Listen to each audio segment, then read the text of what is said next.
मतलब election system जो था वो भी यहीं से था, डेमोक्रेसी को शुरू वही ग्रीक से था। यहाँ पे ये था कि पूछा है आपने, वहाँ पे ये था ग्रीक के अंदर कि अगर कोई डिसीजन वगैरह लेना होता था तो कुछ लोगों की राय ली जाती थी। राय आम लोगों से नहीं ली जाती थी, मतलब वहाँ का जो पोप होगा, जो बड़ा उनका होगा मसलक के हिसाब से, या उनके जो बड़े बड़े लोग थे उनसे अगर कोई राय ली जाती तो डिसीजन करे तो स्टोन उनके पास होता था। एक ब्लैक स्टोन होता था, एक वाइट स्टोन होता था। वो स्पेसिफिक उन्होंने एरिया बनाए हुए थे कि वहाँ पे जाके आप अगर इस चीज़ से आप एग्रीमेंट हैं तो वाइट स्टोन का इस्तेमाल करते थे, और अगर डिस एग्रीमेंट होता तो ब्लैक स्टोन। बाद में उनकी काउंटिंग हो जाती थी, जिसके नंबर ज़्यादा होता था उस हिसाब से वो डिसीजन ले लेते थे। और इसी चीज़ को डेमोक्रेसी बोलते हैं कि लोगों की राय जिसके अंदर शामिल हो जाए। वो कहता है जो ग्रीक था वहाँ पे उस टाइम के अंदर डेमोक्रेसी उस टाइम से मौजूद थी। उनमें कोई भी डिसीजन ये नहीं कि आम पब्लिक जो थी वो इन्वॉल्वमेंट, आम पब्लिक की कोई इन्वॉल्वमेंट नहीं थी, वहाँ के जो बड़े लोग थे वही डिसाइड करते थे। लेकिन कम अज़ कम कुछ ना कुछ वहाँ पे डेमोक्रेसी का रूल ग्रीक के अंदर मौजूद था। इसी वजह से वहाँ पे सबसे ज़्यादा फिलासफर आपके पास हुए थे। उनमें कुछ शामिल हैं आपके पास जीनोफोन। आपने ना थोड़ा सा इनका खुद चेक कर लेना है, इनकी डेट ऑफ बर्थ कब की है और इनकी मतलब डेथ कब हुई है, थोड़ा सा रिलेशन आपने देख लेना है। एक आपके पास जीनोफोन था, उसके बाद आप हाइपोक्रेट्स,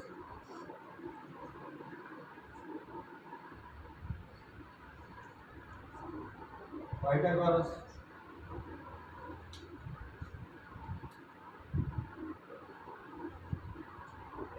उसके बाद आपका अरिस्टोफेन,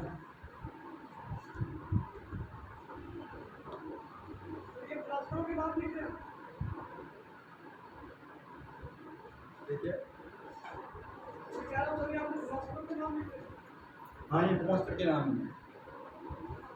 अरिस्टोफेन फादर ऑफ जियोग्राफी इसको बोलते हैं।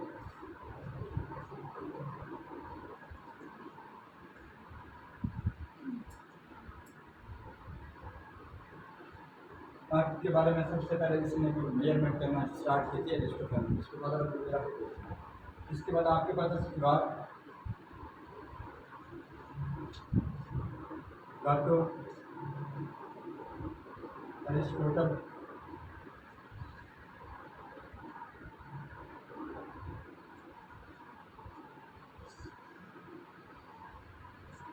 और अलेक्जेंडर। यहाँ से सवाल पूछता है आपसे टीचर स्टूडेंट का, तो यहाँ से आपका रिलेशन होता है। जो सुकरात है ये टीचर है किसका, प्लाटो का। सुकरात जो है वो किसका टीचर है, प्लाटो का। जो प्लाटो वो किसका टीचर है, अरिस्टोटल का। और जो अरिस्टोटल है वो किसका है, अलेक्जेंडर का। मतलब जैसे ये सीक्वेंस में लिखे हुए हैं ऐसे ही आपका ये टीचर है, ये उसका शागिर्द था, ये जो अरिस्टोटल है वो इसका शागिर्द था, और जो अलेक्जेंडर था वो इसका शागिर्द। वो आपसे पूछता है कि इनमें से टीचर कौन सा, उनका स्टूडेंट नेम क्या था, बोलिए कि आपने नहीं मिलता है।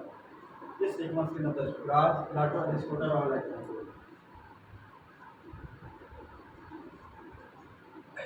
एक बुक इसका बोलता है अरिस्टोटल द पॉलिटिक्स,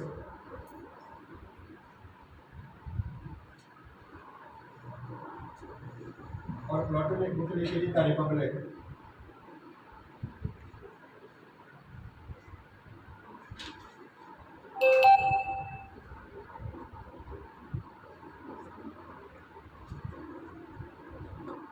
और इसने आपको किंगडम सिस्टम भी दिया था।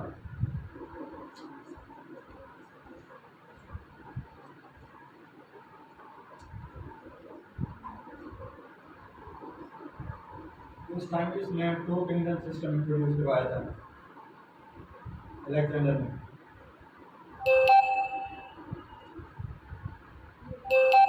एक एनिमल और एक प्लांट। आपके घर में 5 किंगडम सिस्टम है आपके पास।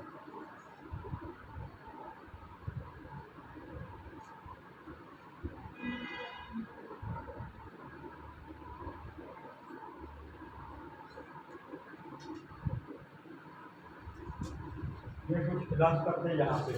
अभी हमने इसको थोड़ा सा जगह देखना है अलेक्जेंडर, इसके क्या क्या काम था। उसके बाद हमने देखा था रोमन सिविलाइजेशन को। रोमन सिविलाइजेशन के अंदर क्या कहा था हमने? 756 बीसी के अंदर कौन था? रोमुलस। 756 बीसी के अंदर रोमुलस, उसने क्या किया था? रोम को डिस्कवर किया था। 509 बीसी के अंदर इतिहास नाम के एक बंदा बना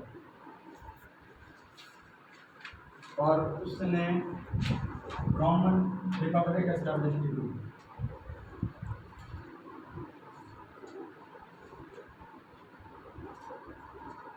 उसके बाद हमारे पास क्या हुआ था? आपने 44 बीसी के अंदर कौन था उसका नाम? Julius Caesar.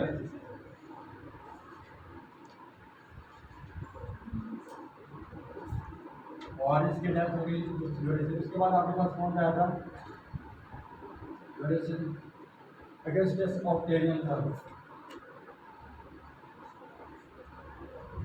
उसकी डेथ हो गई थी 44 बीसी के अंदर। उसके बाद ये पेंटिमेट रूलर भी था रोमन रिपब्लिक, उसके बाद अगस्टस ऑक्टेवियन आ गया था। और इस बंदे ने क्या किया? 27 बीसी के अंदर रोमन एम्पायर को एस्टेब्लिश कर दिया था।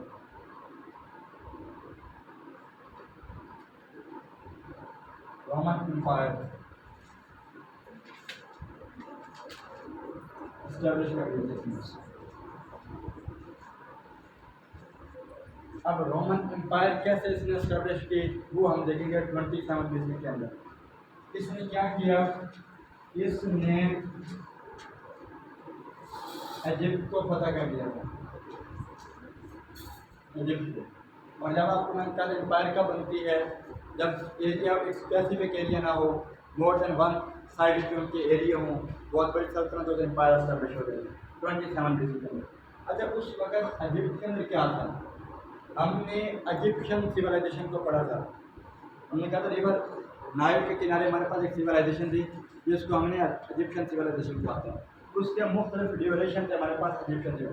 उसको पता किया था आपका अगस्टस ऑक्टेवियन ने 27 बीसी के अंदर। इसमें थोड़ा सा रूल आएगा अलेक्जेंडर की ग्रेट का। ये यहीं पे मैं छोड़ के जा रहा हूँ। अब यहाँ पे आपको बताऊँगा कि ये कैसे इसको पता करेगा। उस वक्त यहाँ पे जो रूलर था इजिप्ट का वो क्लियोपाट्रा थी, क्लियोपाट्रा।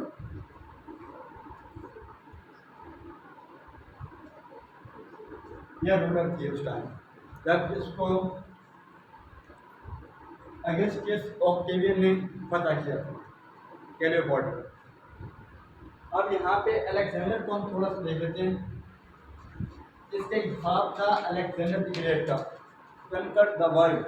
ये चाहता था कि मैं पूरी दुनिया को क्या करूँगा? पता करना चाह रहा था, ये अलेक्जेंडर द ग्रेट। अब ग्रीक सिविलाइजेशन के अंदर एक रूलर था जिसका नाम था फिलिप सेकंड।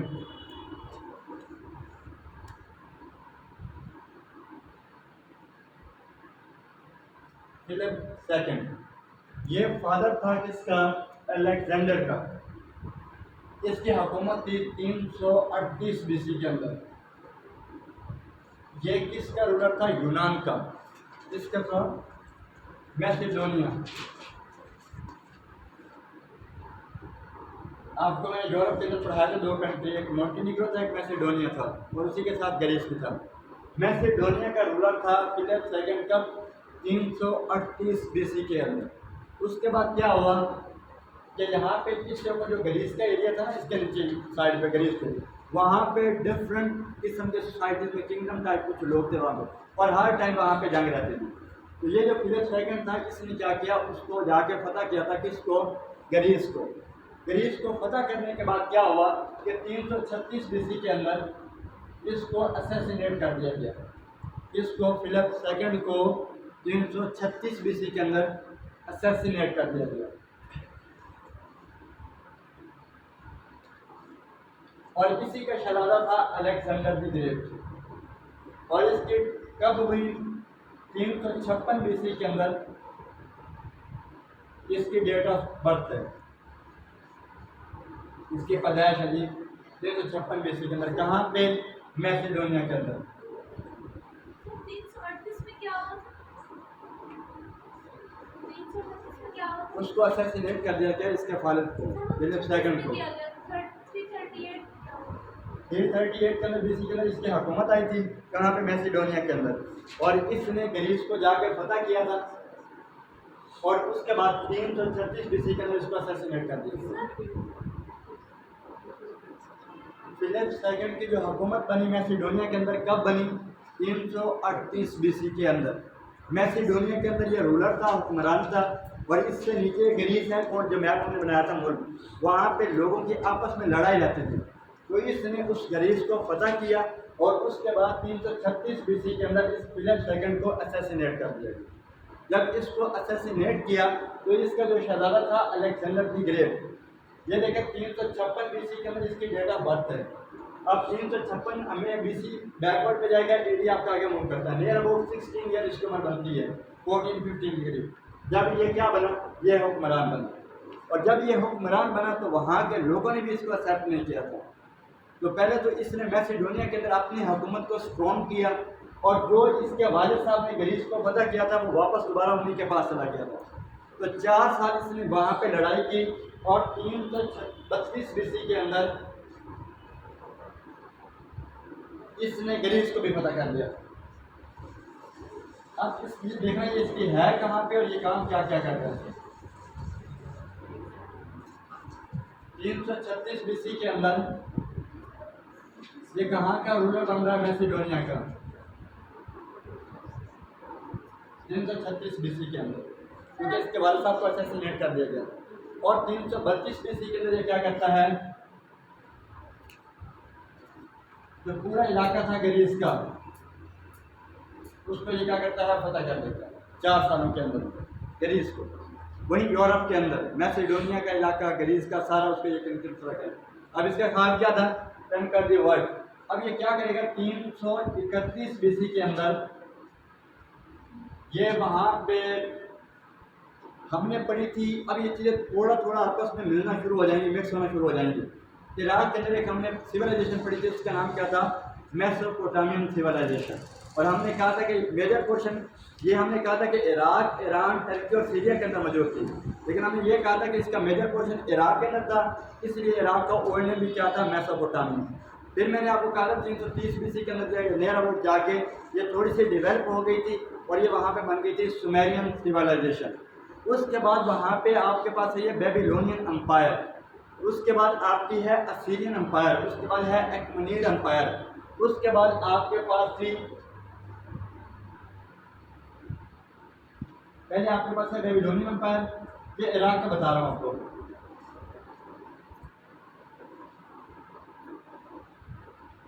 इसको ध्यान में रखना, यहाँ से भी आपका उसका हम नेबुकडनेस्सर सेकंड, उसका हम देखें वो बेबीलोनियन एम्पायर से बिलोंग करता था। बेबीलोनियन एम्पायर के 3 ड्यूरेशन थे, एक आपकी ओल्ड बेबीलोनियन एम्पायर थी, एक आपकी मिडिल बेबीलोनियन एम्पायर थी, और एक आपके पास थी न्यू बेबीलोनियन एम्पायर। अच्छा, ये चीज़ें अब थोड़ा सा इनको गौर से और ध्यान से सुनना, ये एक कॉन्टिनेंट के अंदर नहीं हो रहा, डिफरेंट कॉन्टिनेंट के अंदर ये चीज़ें आपकी अब डिस्ट्रीब्यूट होने जा रही हैं सारी चीज़ें। अभी हमने कहा था यूरोप को देख रहे थे, यूरोप के अंदर हमने ग्रीक रोमन सिविलाइजेशन, किसकी बात कर रहे थे हम, और ग्रीक सिविलाइजेशन हमारे पास कौन आया वहाँ, फिलिप सेकंड के बाद अलेक्जेंडर द ग्रेट, उसको यहाँ पे यहीं पे रोकते हैं। अलेक्जेंडर द ग्रेट के काम है वो सभी कॉन्टिनेंट के अंदर एम्पायर के बाद आपकी असीरियन एम्पायर,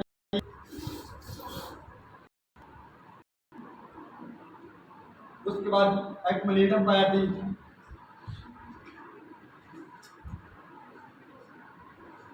उसके बाद मदाइन एम्पायर थी आपकी,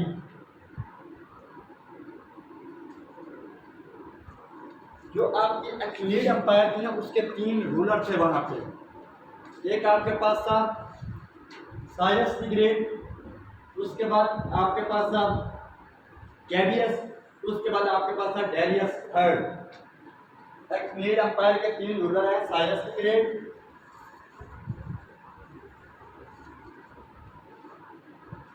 उसके बाद नंबर 2 कैबियस, उसके बाद डेरियस थर्ड। ये 3 आपके रूलर थे वहां पे। और जैसे जैसे ये सिविलाइजेशन एक्मिनिड एम्पायर, इसका रीजन जो था ईरान पाकिस्तान का कुछ पोर्शन इसके अंदर शामिल था, ग्रीक से लेकर ये सारे इसी के पास था। ये जो डेरियस थर्ड था ना, 331 बीसी के अंदर क्या हुआ, अलेक्जेंडर द ग्रेट ने ईरान को भी फतह कर दिया था। और ईरान के अंदर कौन सी, ईरान इराक के अंदर कौन सी एम्पायर थी आपकी, एक्मिनिड एम्पायर थी, और उसका रूलर कौन था, डेरियस थर्ड। डेरियस थर्ड को उसने शिकस्त दी थी, किसने, अलेक्जेंडर द ग्रेट ने। उसका क्या, अलेक्जेंडर द ग्रेट का क्या दिन था, उसने पूरी दुनिया को पता करना था। पहले तो जहाँ पे उसकी हुकूमत बनी मैसेडोनिया के अंदर, वहाँ पे उसने खुद को स्ट्रॉन्ग किया। उसके बाद जो ग्रीस का सारा एरिया था, 4 साल वहाँ पे वो जंगें लड़ता रहा। 332 बीसी के अंदर उसने वो पूरा ग्रीस का जो एरिया था वहाँ पे अपनी स्ट्रॉन्ग हुकूमत कायम कर ली थी। उसके बाद उसने क्या किया, यूरोप का एरिया दिन में रखे, अब एशिया क्या रहा है, ईरान इराक की साइड पे, वहाँ पे कौन सी थी, एक्मिनिड एम्पायर थी, और उसका रूलर कौन था, डेरियस थर्ड। इसको दारा थर्ड भी बोलते हैं, दारा। दारा को इसने शिकस्त दी, दागा मेला का कोई इलाका था वहाँ पे दारा थर्ड को शिकस्त दी, किसने, अलेक्जेंडर द ग्रेट ने। और वो कहते हैं कि दारा थर्ड जो था, इसकी फौज इतनी स्ट्रॉन्ग थी, इतनी मतलब उन्होंने फाइट की थी अलेक्जेंडर द ग्रेट के मुकाबले में। जब डेरियस थर्ड की डेथ हुई तो ये अलेक्जेंडर द ग्रेट जो था, उसने इसको एक शाही प्रोटोकॉल देकर इसको दफनाया था। किस वजह से, उसको सिर्फ एक चीज़ इसकी बहुत अच्छी लगी थी कि इतनी स्ट्रॉन्ग पावर के साथ इसने अलेक्जेंडर द ग्रेट का मुकाबला किया है। मतलब इस तरह के लोग भी उस टाइम मौजूद थे, इसके साथ जंग लड़ता रहा। जब ये जंग के अंदर इसकी डेथ हो गई तो फिर इसको दफनाया कैसे, शाही प्रोटोकॉल देकर इसने दफनाया। वजह क्या थी, वजह सिर्फ यही थी कि इस बंदे ने स्ट्रॉन्ग मतलब मुकाबला किया, किसका, अलेक्जेंडर द ग्रेट का। 331 बीसी के अंदर उसने डेरियस थर्ड को शिकस्त दी है, अलेक्जेंडर द ग्रेट। अब इसके बाद क्या करेगा, 330 बीसी के अंदर इसने अफगानिस्तान को फतह कर दिया। 330 बीसी के अंदर अफगानिस्तान को इसने फतह कर दिया।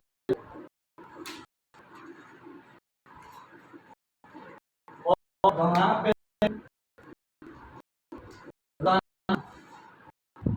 उसके साथ इसका शादी भी हो गई थी, किसकी, अलेक्जेंडर द ग्रेट की। और उसने वहाँ पे तकरीबन 4 साल गुजारे। अलेक्जेंडर द ग्रेट ने कहाँ पे, अफगानिस्तान के अंदर। कब उसको पता किया, 330 बीसी के अंदर। और वहाँ पे इसके साथ ये उसका क्वेश्चन पूछता है आपके साथ, इसकी बीवी का नाम क्या था, अफगानिस्तान के अंदर जहाँ पर उसकी गिरी, उसका नाम रुखसाना था। 4 साल उसने अफगानिस्तान के अंदर गुजारे। और अफगानिस्तान को यही बंदा था जिसने बैक्टीरिया का नाम दिया था, अलेक्जेंडर द ग्रेट ने अफगानिस्तान को बैक्टीरिया का नाम इसने दिया था। 4 साल अफगानिस्तान के अंदर गुजारने के बाद 326 बीसी के अंदर इस बंदे ने क्या किया,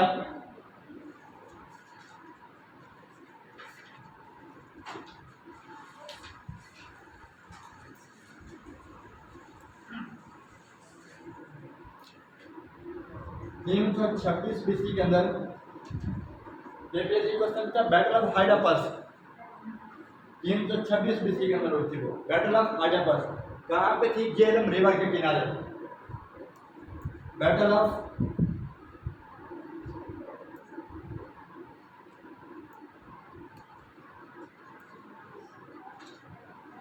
झेलम रिवर के किनारे। किसके साथ, राजा पोरस, जिसके का हाथ से हमारी फौज जिसके पास थी, राजा पोरस, उसके साथ इसकी हुई है जनाब, झेलम रिवर के किनारे राजा पोरस के साथ। वहाँ पे क्या किया इसने, उसको भी डिफीट कर दिया, राजा पोरस को भी। लेकिन कहते हैं कि उससे इसने इलाका वापस उसको दे दिया था। वो फतह करने के बाद इलाका इसने वो फतह कर लिया था, लेकिन फतह करने के बाद रिवार्ड के तौर पर उसने इसको वापस कर दिया कि आपने मेरे साथ बहुत अच्छी जंग लड़ी है, राजा पोरस को। अलेक्जेंडर द ग्रेट 326 बीसी के अंदर। उसके बाद क्या हुआ, 324 बीसी के अंदर ये दरिया सिंध और मुल्तान कोनीबर्ग का जो इलाका है, वहाँ से ये होता हुआ वापस जा रहा था। उसकी रीज़न क्या थी, क्या इसकी फौज लेकर कब वहाँ से निकली थी, 336 बीसी के अंदर वहाँ लड़ती रही मैसेडोनिया के अंदर, जहाँ उसने अपने इलाके के अंदर 4 साल इसको लग गए ग्रीस यूनान को फतह करते करते। तो उसके बाद वहाँ से वो कहाँ गया, वो पैदल। उसके बाद 331 के अंदर दारियस III वहाँ से ईरान इराक आ गया, उनको फतह किया। उसके बाद 330 BC के अंदर अफगानिस्तान चला गया, उसको फतह किया। 326 BC के अंदर यहाँ पे जेलम रिवर के अंदर बैटल ऑफ हाइडाबर, यहाँ पे राजा पोरस को इसने शिकस्त दी। लेकिन 336 से लेकर 326 आ गया, पूरे 10 साल ये बंदा और इसकी फौज जंग लड़ते रहे। और इनकी जो फैमिलियाँ थी, जो घर थे, वो वहीं वापस ही थे, उनको ये साथ लेकर नहीं आती थे। अब एक फौज 10 साल जंग लड़ती है, न घर गए ना उनके घर के हालात का पता क्या है क्या नहीं है, वहाँ से निकले और जंग ही लड़ते रहे। ये इसका इरादा यह था कि मैं इसके बाद आगे मूव करूँगा, इंडिया वाली साइड पे इसको आगे पता करना था अलेक्जेंडर द ग्रेट का। लेकिन इसकी जो फौज थी, इसकी जो आर्मी थी, उसने हाथ खड़े कर दिए। उन्होंने कहा हम 10 साल हो गए जंग लड़ते हुए, हम अपने घर तक वापस नहीं गए, अब हम मजीद जंग नहीं लड़ सकते। तो उन्हीं की बात को मानते हुए ये वापस जा रहा था 324 BC के अंदर दरिया सिंध के नीचे का इलाका था, वहाँ पे वक्त से भी इसकी जंग हुई और वहाँ पे ये जख्मी हो गया था। मुल्तानी खूनी बर्द जिसको कहा जाता, वहाँ पर ये जख्मी हुआ था। और 323 BC के अंदर क्या हुआ, इसकी डेथ हो गई। 323 BC के अंदर इसकी। अब यहाँ पे क्या था, अभी हमने देखा ये था कहाँ से था, यूरोप का था, ग्रीक सिविलाइजेशन से बिलोंग करता था। इराक का कुछ हमने पढ़ा था, इराक ईरान का, वहाँ पे मेसोपोटामियन सिविलाइजेशन थी, जो के बाद सुमेरियन सिविलाइजेशन के अंदर कन्वर्ट हुई। उसके बाद आपकी वहाँ पे बेबीलोनियन एम्पायर आई, उसके बाद आपके असीरियन आई, एक्मोनिड एम्पायर आई, मदाइन एम्पायर आई। अच्छा, जब ये यहाँ पे था, ये 331 का जो 31 BC का जो ड्यूरेशन था ना इसका, 326 BC से लेकर, तब ईरान इसी के पास चला गया था। ईरान के अंदर ये इसी की हुकूमत आ गई थी, क्योंकि इसने शिकस्त दी इसको दारियस III को बैटल ऑफ हाइडापर के अंदर। अब ईरान इराक का जो इलाका था, वहाँ पे किसकी हुकूमत होगी, अलेक्जेंडर द ग्रेट की होगी। तो 323 तक जब तक ये जिंदा रहा, ईरान इराक के अंदर अलेक्जेंडर द ग्रेट की हुकूमत थी। जब इसकी डेथ हुई तो इसके 2 रूलर थे, मतलब आर्मी के अंदर जो 2 मेन इसके जो लीडर थे, जो कमांडर थे, उनका नाम था सेलोसिड एंड प्टोलेमी। सेलोसिड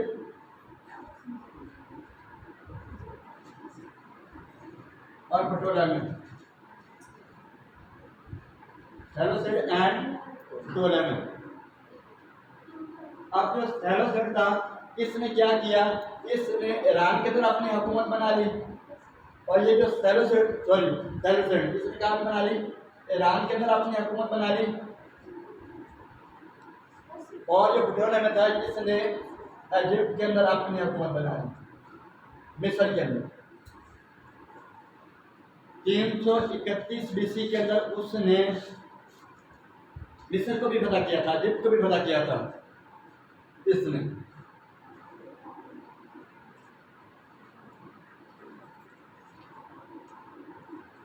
अलेक्जेंडर द ग्रेट ने, उससे लेकर 323 तक मिस्र के अंदर भी इसकी हुकूमत थी। वहाँ पे ये रूल था उस टाइम के अंदर कि जो बंदा एक इलाके को फतह कर लेता था, जब तक उसको कोई शिकस्त नहीं देता था, वहाँ पर हुकूमत उसकी होती। वो वहाँ पे रहे या न रहे, रूलर वही रहता था। जब उससे कोई ऐलान करता था कि मैं इसके खिलाफ बगावत करने लगा हूँ, तो उसको पहले जंग करना पड़ती थी, जंग के अंदर उसको शिकस्त देना पड़ती थी, और उसके बाद वो हुक्मरान बनता था। तो ये इलाकों को फतह करते हुए जा रहा है, लेकिन हुकूमत वहाँ पे किसकी होगी, इसी की होगी, क्योंकि ये वहाँ पे उनको सबको क्या कर रहा है, डिफीट करता हुआ जा रहा है। तो 323 के अंदर जब इसकी डेथ हुई ना, तो जो इसके आर्मी के जो 2 मेन रूलर थे, उन्होंने ये पूरे इलाके के अंदर अपने पूरे मुल्कों के अंदर अपने हुक्मरानी काम कर ली।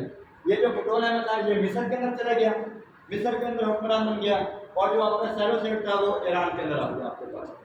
इसके बाद जब ये मिस्र के अंदर गया प्टोलेमी, तो यहीं से एक हुक्मरान है प्टोलेमी, ये जो है ना प्टोलेमी, इन्हीं की नस्ल आगे हुक्मरानी करती है कहाँ पे, मिस्र के अंदर। ये कब की बात है, 323 BC के अंदर उसकी डेथ हुई है। और ये नियर अबाउट प्टोलेमी था 320 BC के अंदर इसने मिस्र के अंदर हुकूमत बना ली थी।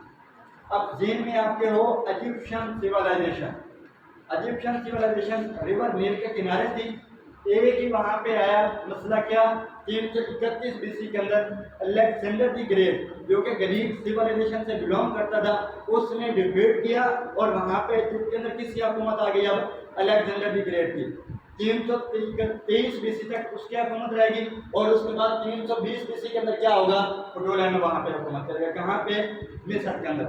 और इसी की नस्ल में से आएगी क्लियोपाट्रा, जो अभी हमने कहा ये मिस्र, यहाँ पे मैंने लिखा था रोमन एम्पायर कैसे कन्वर्ट हुई, तो क्लियोपाट्रा रूलर थी, वो कैसे बनी, वो यहीं से पटोलेमी। और पटोलेमी कौन था, अलेक्जेंडर द ग्रेट, उसकी आर्मी का ये रूलर था।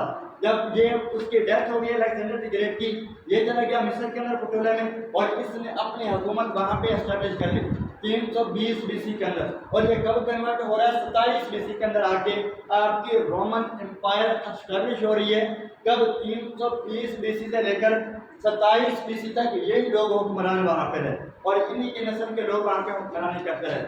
तो 27 BC के अंदर वहाँ पे कौन हुक्मरान थी, क्लियोपाट्रा।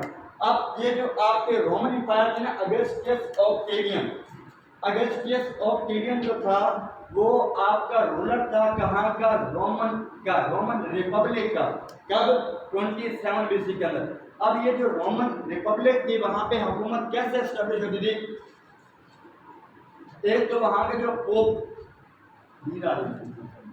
आपने मान लिया 2 रातें हो गए मेरे, आधा घंटा सोया मैं, इतना टाइम मेरे पास, पूरे 2 रातें मैं खड़ा हो गया, रात को सो गया, फिर यहाँ पर हुक्मरान कैसे बनते। एक तो पोप जो था वहाँ पे, जैसे हमारे पास यहाँ पे अब 2 किस्म के लोग हैं जो मिलकर डिसाइड करते हैं कि हुकूमत किसकी होनी है पाकिस्तान के अंदर। अब भी तकरीबन वही सिस्टम है। एक हमारे मौलवी हज़रात होते हैं, जैसे मौलाना फजलुर रहमान आ गए थे इमरान खान के खिलाफ, उसी मसलक से हूँ ना, वैसे उसको टेक्निकल बता रहा हूँ। एक तो मौलवी हज़रात का होता है वहाँ पे, लगभग के लोग उनके दीवाने होते हैं, जैसे वो कहते हैं लोग डर पड़ते हैं, वो अपनी पूरी जमात लेके आ जाते हैं। तो हमारी आदमी भी कोई इस तरह जैसे 7 रेजरी जैसे लोग थे, पता नहीं अब कहाँ है कहाँ नहीं। जैसे ऑक्टेवियन को वहाँ का हुक्मरान बनाया होता है। ये जो जूलियस सीजर था जिसकी डेथ हो गई थी, ये उसका भतीजा था अगस्टस ऑक्टेवियन, इसकी वहाँ पे हुकूमत थी। लेकिन एक शख्स था जिसका नाम था मार्क एंटनी, मार्क एंटनी। ये उस टाइम जो पोप था ना, उसका बड़ा करीबी शख्सियत थी ये mark Antony.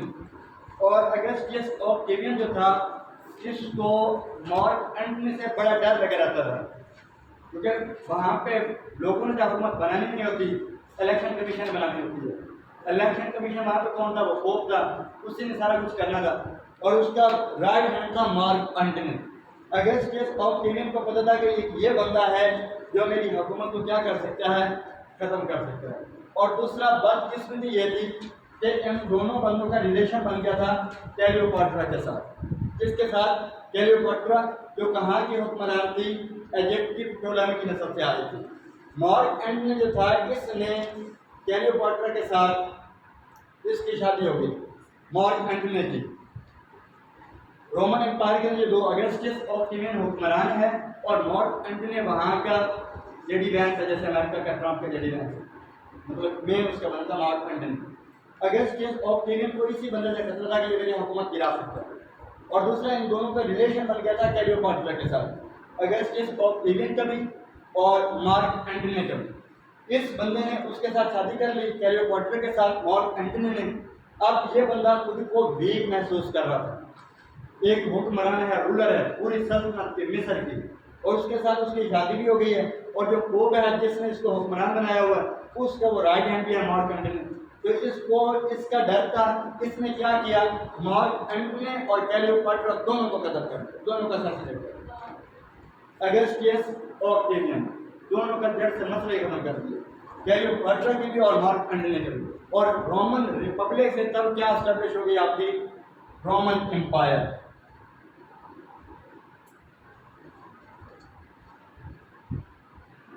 Roman empire establish हो गया,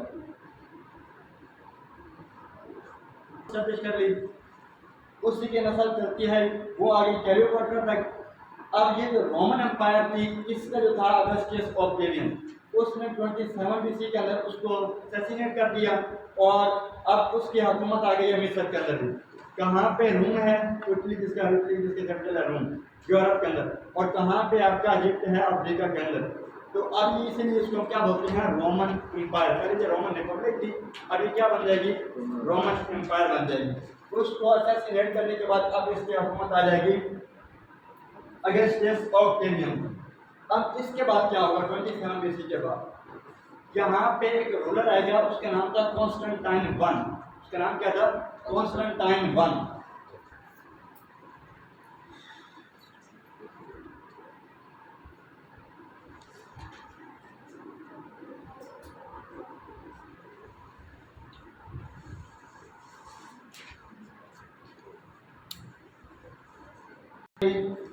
तीन सौ छः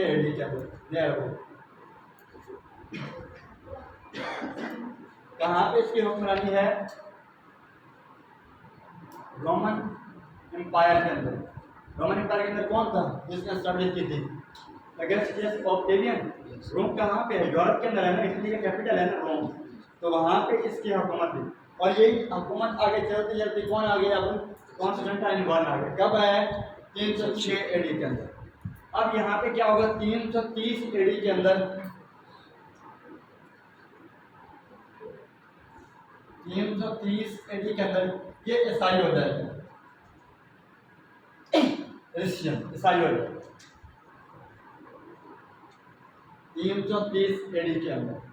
जब ये ईसाई हो जाएगा तो वहाँ की जो अवाम है, वो पब्लिक है, वो भी उसी हिसाब से, लोग जैसे हुक्मरान होते हैं, लोगों का माइंड सेट उस हिसाब से चेंज होता है। तो वहाँ के जो ज़्यादा लोग थे वो क्या होना शुरू हो गया, ईसाई बनना शुरू हो गया। बेटा पहले वहाँ पे ज्यूज थे, जैसे ये ईसाई हुआ, लोग भी वहाँ पे क्या होना शुरू हो गया, ईसाई होना शुरू हो गया। कॉन्स्टेंटाइन वन, इनका हुक्मरान ये ईसाई हो गया। तो वहाँ की जो पब्लिक थी वो भी क्या हो गई, ईसाई बनना शुरू हो गई। अब रिलीजन जंग, रिलीजियस वार शुरू हो जाएगी। पहले लोग कौन थे, जैसे अब कभी मरे है तो कभी अहले हदीस का, अब ये बना, तो लोगों ने देखा कैसे इख्तिलाफ होता है, ये बन के अहले तशरीह के साथ कैसे होता है, कैसे लगता है बस एक को जन्नत मिलने, बाकी सब नहीं जन्नत में जाना है। उसी तरह के यहाँ पे भी यही था। हमारा तो ये मसला इस्लाम तो एक ही है ना, आगे फिरके बने हुए इतने इख्तिलाफात हैं लोगों के अंदर, तो यहाँ पे तो पूरा दीन ही अपना चेंज कर रहे हैं, जो होती थी अब ईसाई बनते जा रहे हैं लोग। तो वहाँ पे 330 AD के अंदर जब कॉन्स्टेंटाइन आएगा तो ये ईसाई हो जाएगा 330, तो वहाँ पे क्या हो जाएगा, वार होना शुरू हो जाएगा। फिर ये क्या करेगा, कॉन्स्टेंटाइन वन, ये अपना कैपिटल शिफ्ट कर देगा। क्या करेगा, कैपिटल शिफ्ट करेगा, कहाँ से, यहाँ से लेकर इस्तांबुल चला जाएगा। इस्तांबुल कहाँ पे था, टर्की, और टर्की कुछ एशिया के अंदर है, कुछ यूरोप के अंदर है। उनसे पूछे तो कहते हैं यूरोप के अंदर ही है, लेकिन कुछ एशिया के अंदर है, कुछ यूरोप के अंदर है। तो एशिया के अंदर पाकिस्तान है, लोग पूरे कॉन्टिनेंट के अंदर रहना चाहते हैं, वो कहते हैं हम यूरोप से काम करते हैं, टर्की वाले करते हैं। तो इसने कैपिटल शिफ्ट किया कहाँ से, रोम से टर्की के अंदर। अब रोम देखें, जब हमने मैप ड्रॉ किया था, टर्की कहाँ पे था और रोम आपका कहाँ पे था, रोम कहाँ पे था। अब यूरोप पे जब हमने मैप ड्रॉ किया था, यहाँ पे हमारे पास है बल्गारिया, रोमानिया इस साइड पे, और उसी के साथ मैंने कहा था यहाँ पे आपका एशिया कॉन्टिनेंट टर्की था, और रोम कहाँ पे था, इटली, यहाँ पे फ्रांस वाली साइड पे, यहाँ पे इटली था। कितना डिस्टेंस था यहाँ से लेकर वहाँ तक। तो जब इसने कैपिटल शिफ्ट किया, कहाँ से, रोम से कैपिटल को शिफ्ट करके कहाँ ले गया, इस्तांबुल, टर्की के अंदर। अब जितना ज़्यादा एरिया होना, वहाँ पे हुक्मरानी करनी उतनी ज़्यादा मुश्किल होती है, उतनी ज़्यादा मुश्किल होती है। एक जहाँ पे लोग कम से रहते हैं वहाँ पे हुक्मरानी करनी आसान होती है। अब इसीलिए हमारा जो कैपिटल था ना, कहाँ पे था पहला कैपिटल, कराची। कहाँ ले आया उसको, तो वो इस्लामाबाद था ही कोई नहीं, पिंडी के करीब ले आना था, ले आया कराची से उठा के। तो इसने क्या काम किया, इसने यहाँ से उठा के इस्तांबुल ले गया। जब इतना डिस्टेंस होगा तो ये हुकूमत कैसे चलेगी, कैसे स्ट्रॉन्ग हुकूमत होगी। किसी चीज़ को अपने अंदर लाना तो अपने करीब ले आते हैं। तो ये बेचारा यहाँ से छोड़ के वहाँ चला गया। रोम कहाँ पे था, इस्तांबुल कहाँ पे था, क्योंकि रोमन एम्पायर थी, ये दो हिस्सों के अंदर डिवाइड होना शुरू हो गया। एक को हम बोलते हैं ईस्टर्न रोमन एम्पायर, और एक हमारे पास थी वेस्टर्न रोमन एम्पायर।